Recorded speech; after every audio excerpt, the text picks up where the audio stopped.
if I was to die today, you can't save me. As much as you love me and my family loves me, no one can save me. The only one who can intercede for me and save me is Jesus. I was born in Morocco. I grew up in a Muslim home. It is who you are. It is your identity. My parents divorced when I was 2 years old. My mom met my wonderful stepdad, who was French, and we moved to France when I was 12 years old. I went up to my mom and I've asked her, what should we do? I'm old enough. Should I go ahead and stop praying? And she was like, you're okay. You're a good person. As long as you're a good person, you'll go to heaven. And so I just believed her and went with that. But I never really had peace. At age 18, I was given the opportunity to come to the US and work. Unfortunately, I found myself in a very abusive marriage. I found myself on the couch one night crying, thinking, what just happened to me? Why am I here? I was very lost. But there was this sermon on TV. This man was preaching and he said, bow your head, close your eyes, and pray with me. And so I prayed with him. And I think that was one of the first seed that God planted in my heart. After I got divorced, though, even though as the years went by, I still felt lost. I would wake up in the morning and go, what am I doing here? What is my purpose? I just had no peace whatsoever. In 2001, I met my wonderful husband of 19 years, and he invited me to his church. And I went with him. I was sitting there listening to the sermon, and this feeling that I've never felt in my life came over me.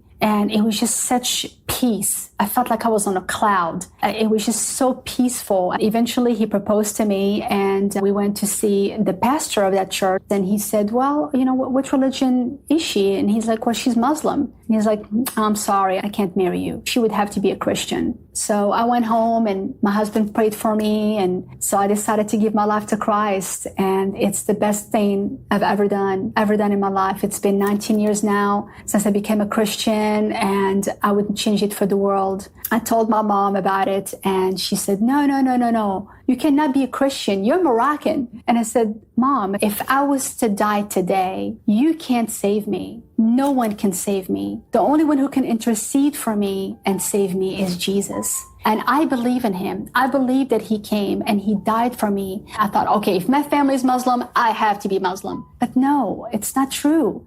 When you die and you're right there in front of God, your parents, your family is not going to be there. It is an individual choice. You have to make that choice for yourself. Remember that peace I was telling you about? I found it. I found that peace. I have it in my heart every day. I know where I'm going. I have purpose. I pray that he planted a seed in your heart. And I pray that you find the truth for yourself.